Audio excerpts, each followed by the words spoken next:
Hello, Canadian Senator Mary Lou McPhedran here, and I want to give a warm welcome to the new Executive Director of UN Women, Dr. Sima Sami Bahous of Jordan. Dr. Bahous, I want to share with you the voices and thoughts of remarkable young women who participated actively in the Generation Equality Forum, and I want to thank most sincerely the whole team at UN Women that made the forum possible, especially Lopa Banerjee and the former Executive Director Fumzili. And now, Dr. Bahous, please listen to these young women. Hello, bonjour, Tanzi.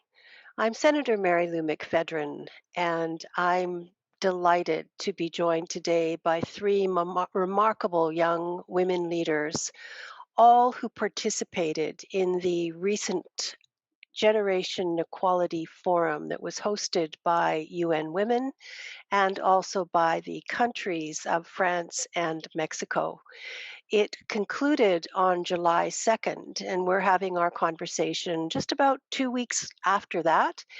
And I'm really curious to know what the reaction is of these young leaders. I'm joined today by Bibi Hakim and Laís Gomes and Jasmine Griffith-Reid.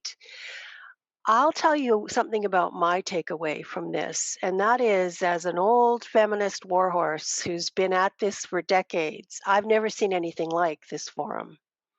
The fact that we ended the forum with $40 billion committed exclusively to women's and girls' rights and development is, I've never seen anything like it.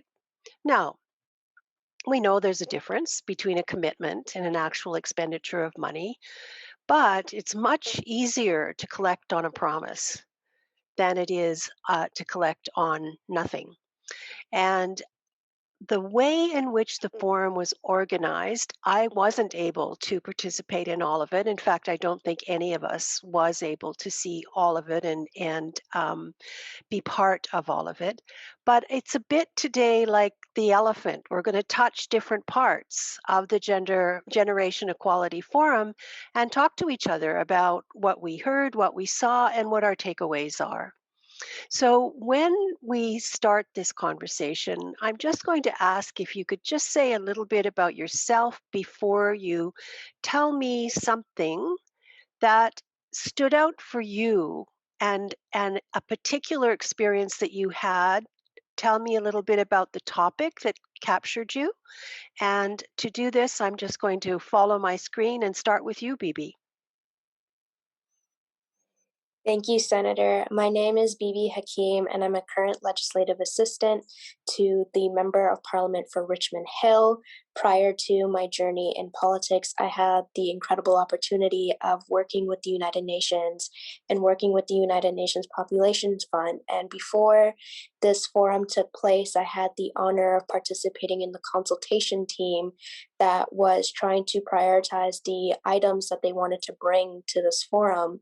So for me, this is incredibly special that I got to see the before and the after. And as you mentioned, this is a forum that's very unique, but one like no other, as this forum we saw where leaders come together and make a commitment towards a better future and what we've all been fighting for, which is gender equality. So for me, and my takeaway from this is to see this come full circle.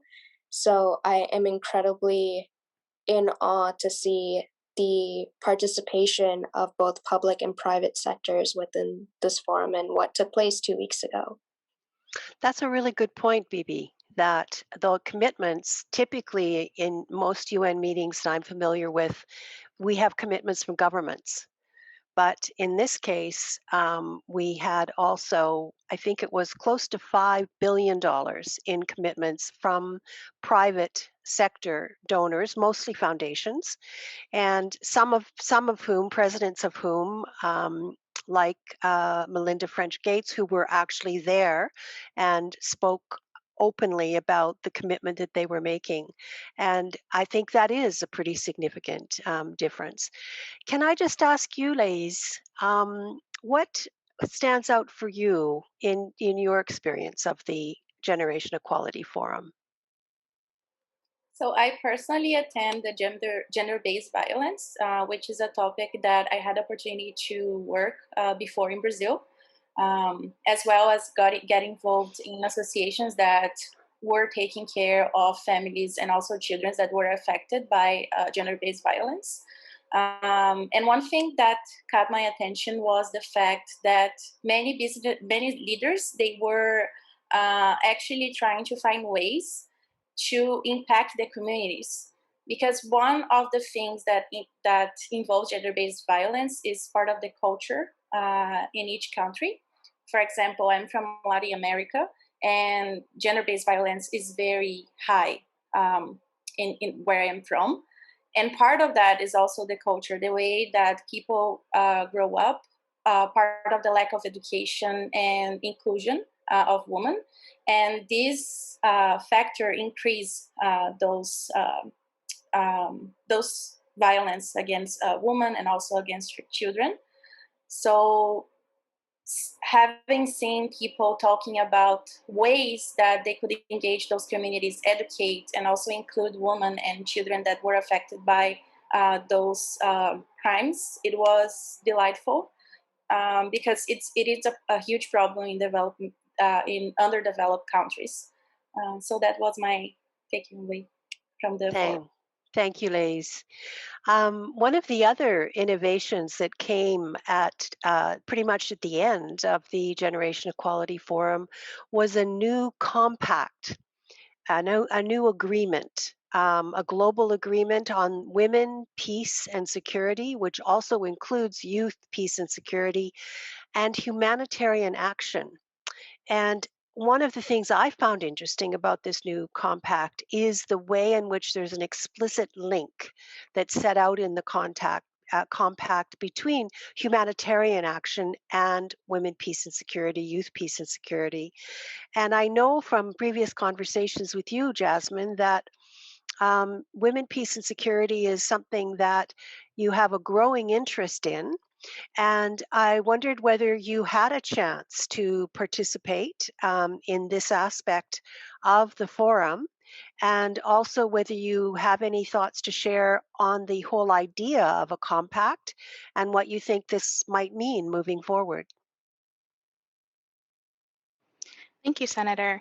So yes, I consider myself a novice when it comes to women, peace and security, youth, peace and security. I'm slowly learning the field more and more as I become engrossed in it. And it was shocking to me how much I did not know of this topic ahead of work in your office.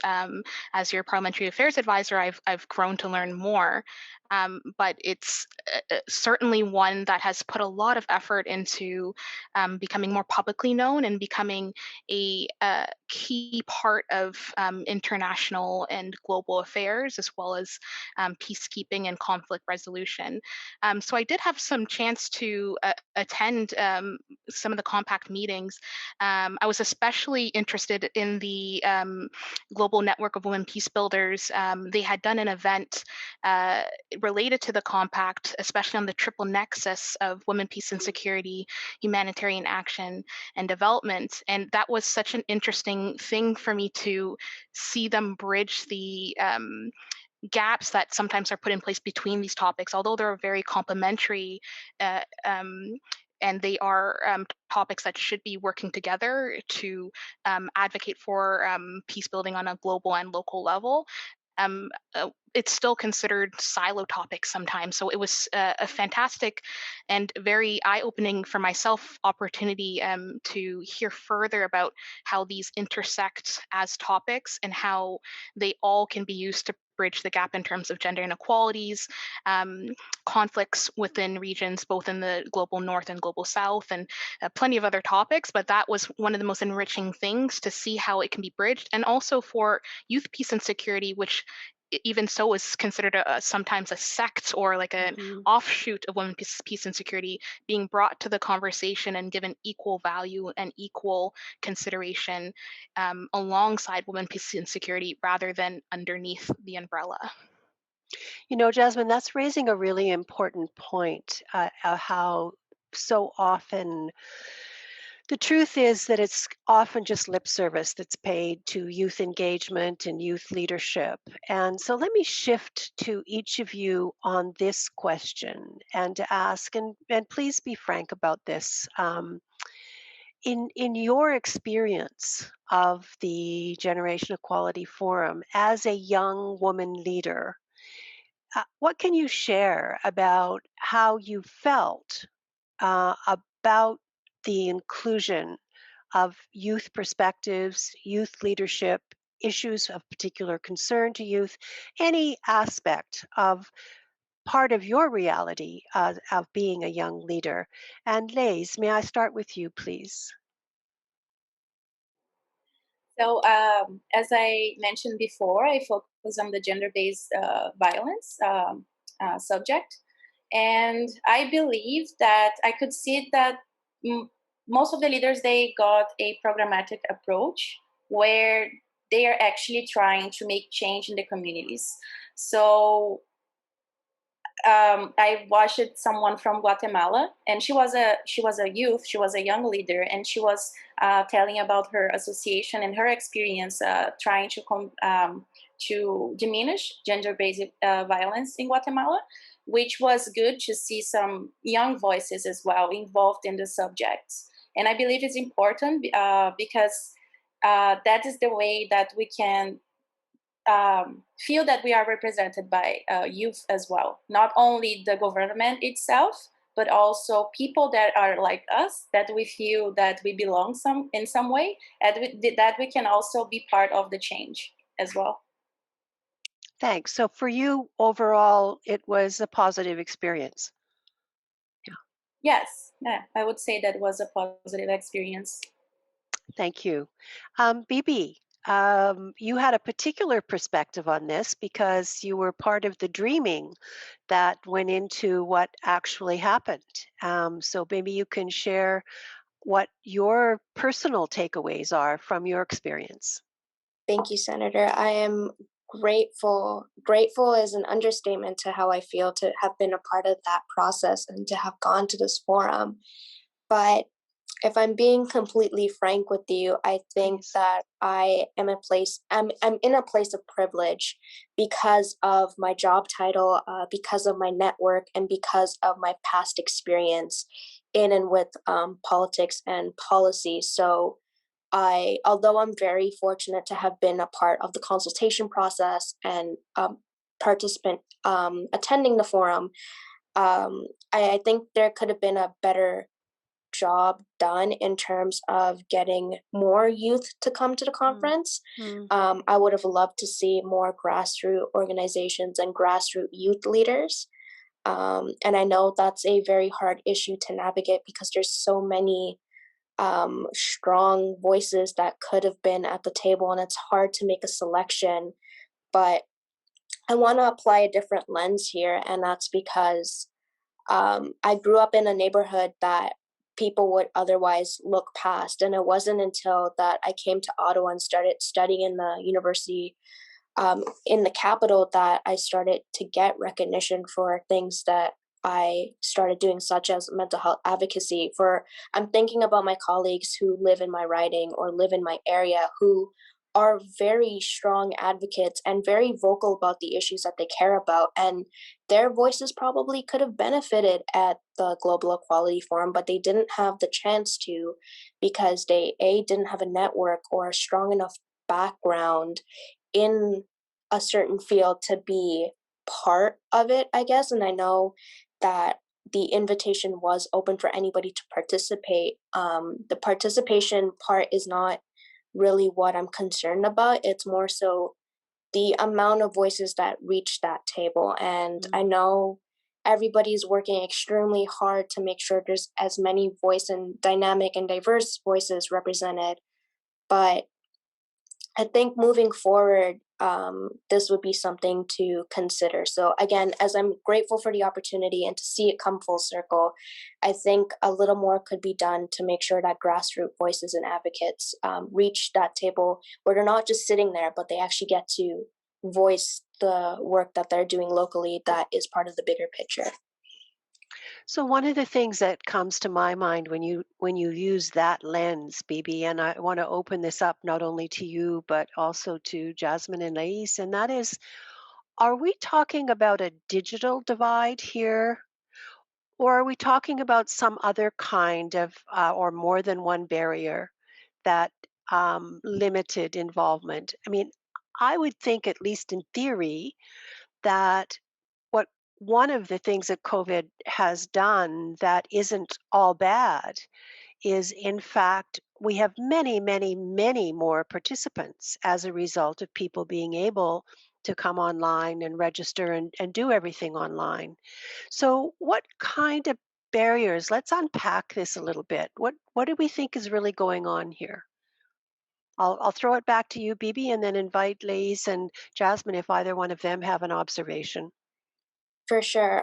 So one of the barriers that I have identified is a technological barrier. So although COVID has allowed us to participate virtually, because this forum was in Paris and I was in Canada when this Mhm. forum took place, it was very nice to do that. But for some youth in my writing, they don't have stable internet or they don't have access to a device like a laptop or tablet.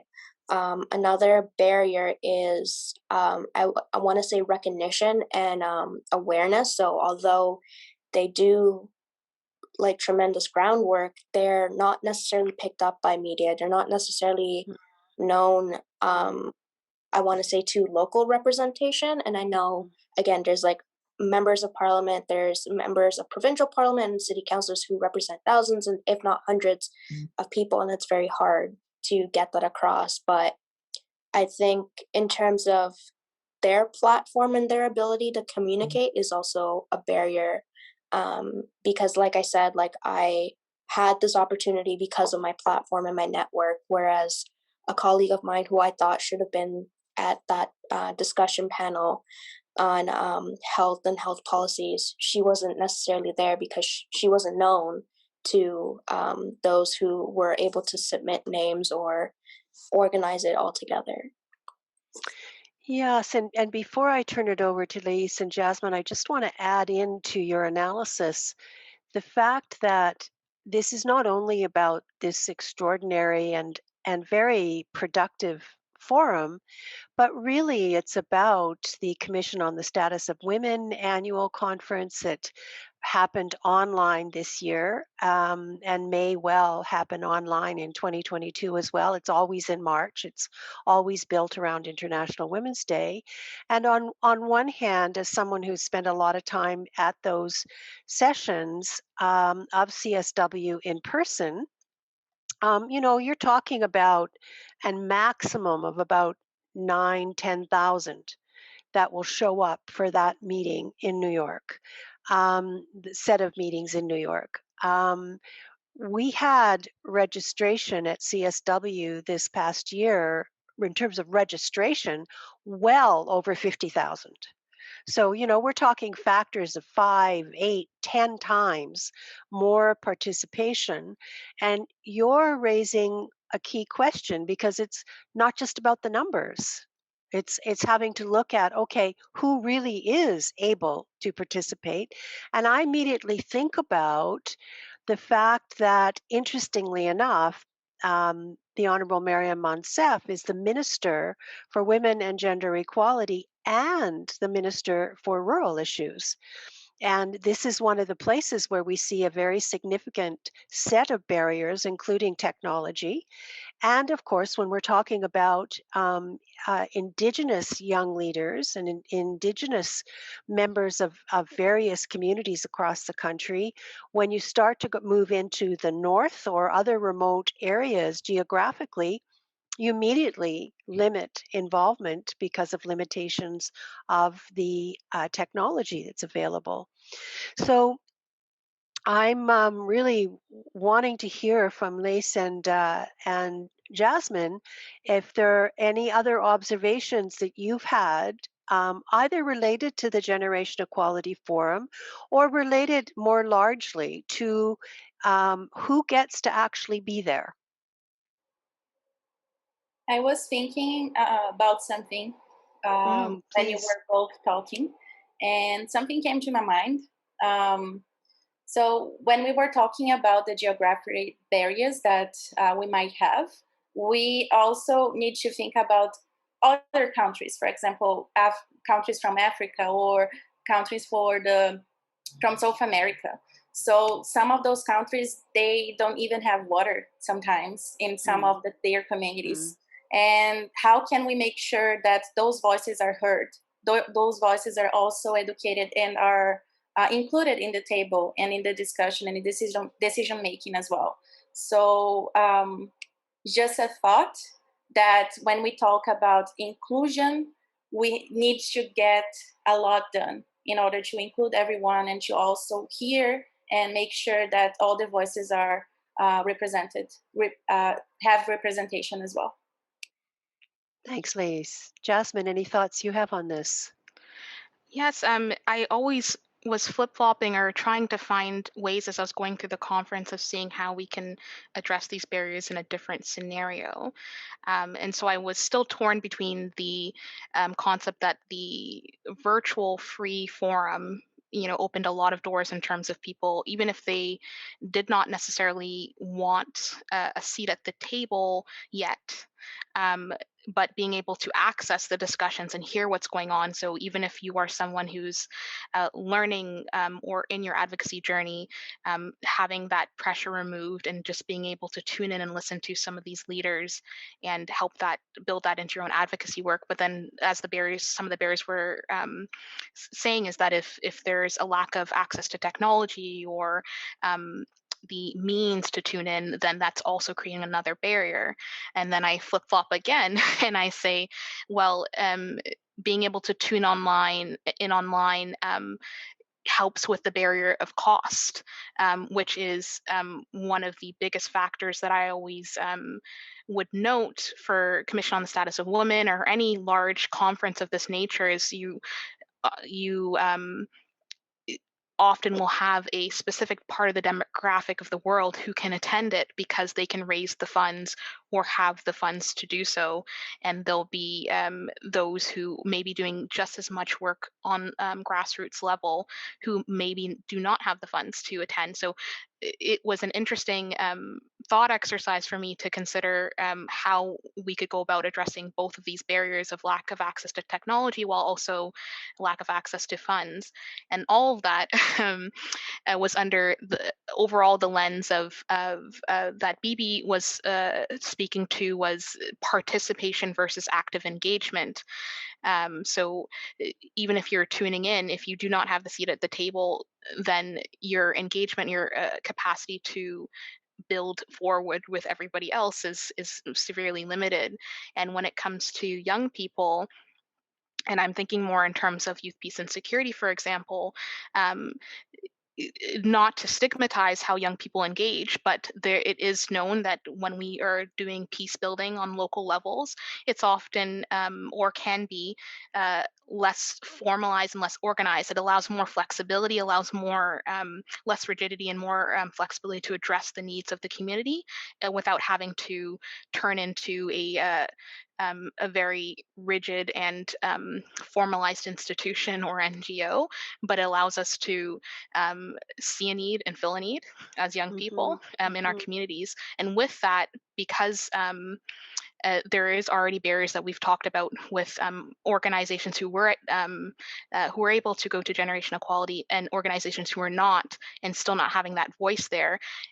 In my mind, it's almost doubly so for young people, because if those of the average age demographic, I'm using quotation marks because that's very variable, but if those who of the average age demographic who work on these big topics, they cannot get a seat at the table, then it's almost doubly hard to have young people grab that seat when there's already the stigmatization, the tendency towards tokenization of young people, and those who are often more marginalized in the global as well as local communities. So all of that was this thoughts that were going through my head in terms of yes, we had a generational equality youth task force. Yes, we had young people talking.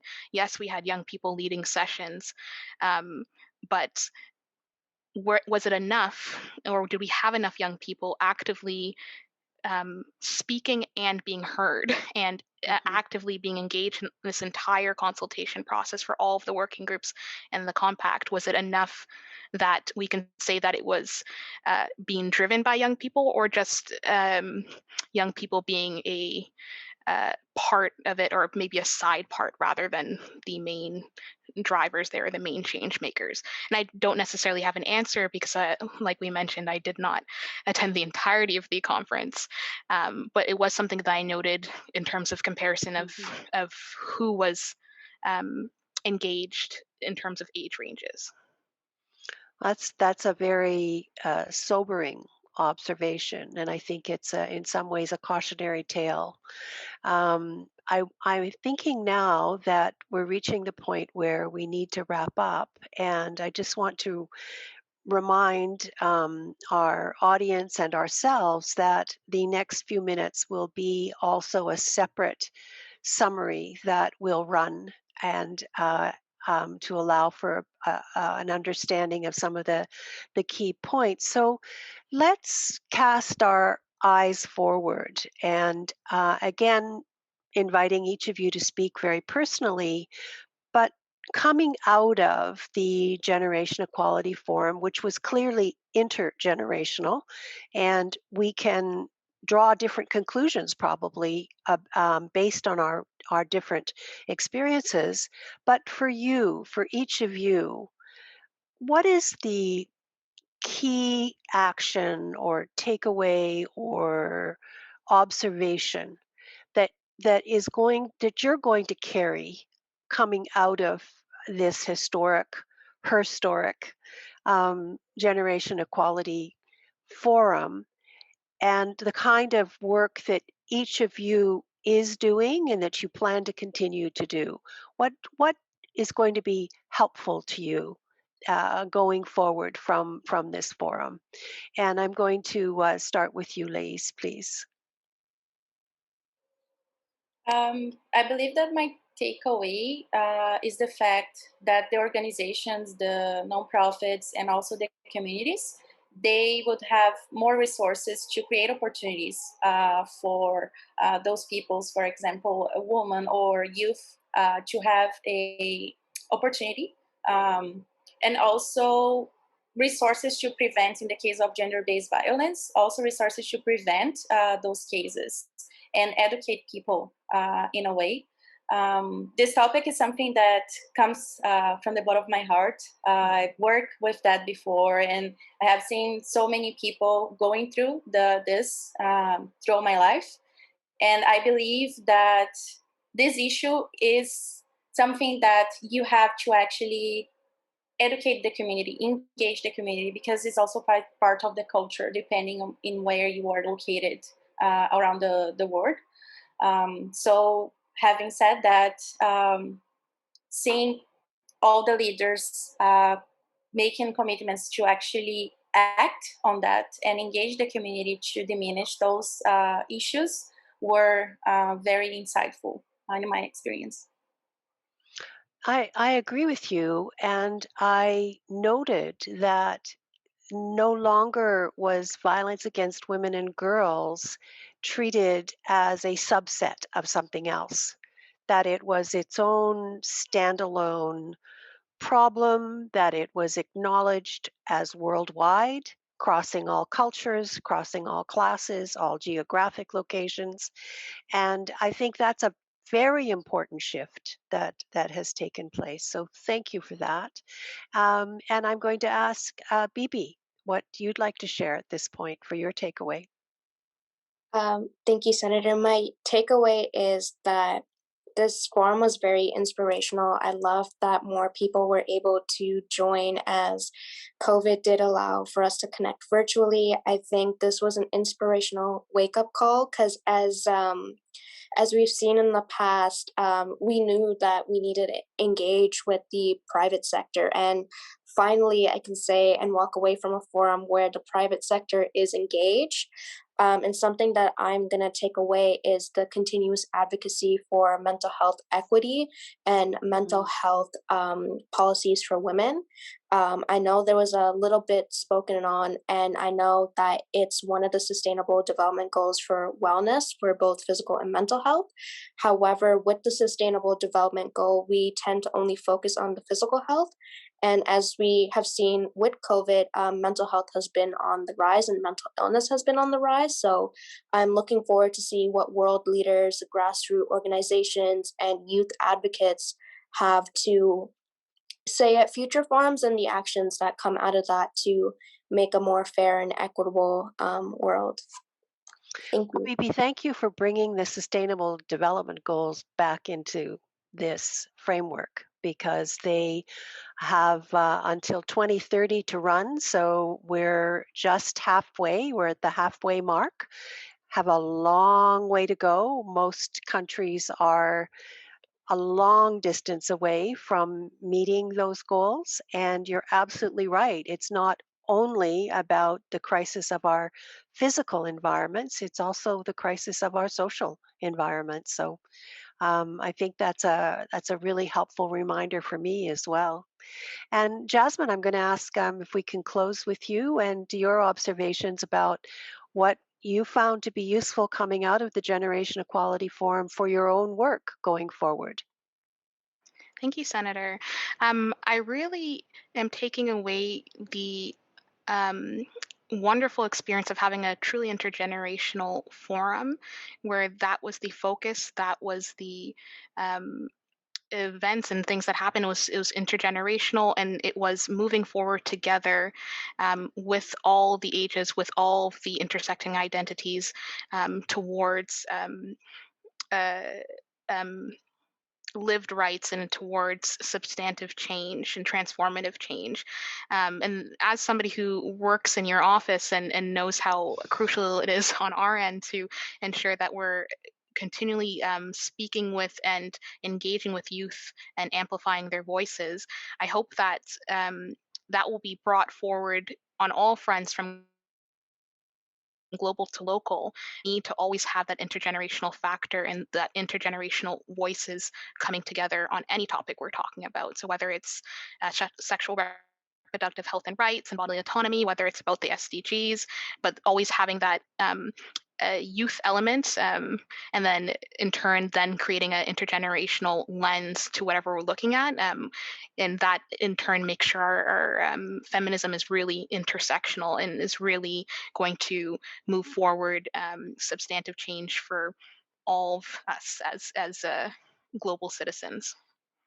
I find that to be a very, very useful analysis. And in closing this, I want to acknowledge what each of you has contributed.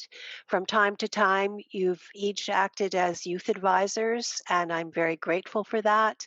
In your own way, you are leaders in your own right, and bringing your expertise to the many different discussions on the many different topics.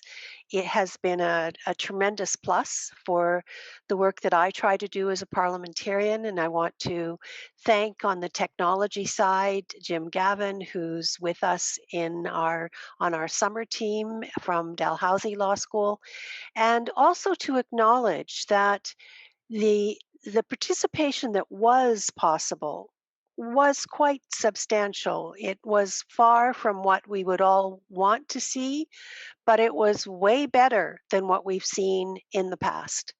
And so this is part of our journey forward. And I deeply believe that it is the intersectional, intergenerational cooperation that we've been discussing here today and that we saw coming out of the Generation Equality Forum that is going to make a crucial difference. And so thank you. Thank you to UN Women for the initiative, to the amazing Lopa Banerjee from UN Women, the director of the civil society section, who really was the backbone and the primary organizer of the Generation Equality Forum, to UN country members, and to members of the private sector who also came together. We had a lot of of leaders, government leaders, presidents, prime ministers, and we had promises made at a very high level. So now we get to see what each of us can do and what we can do together with various organizations to move this forward and to really make the world better than it is at this time. And heaven knows we're facing huge challenges coming out of the pandemic, and it has changed all of us. It has changed what we do and how we do it. And I think that the Generation Equality Forum provides a bit of a roadmap that's going to be helpful to all of us. So thank you. Merci. Miigwech.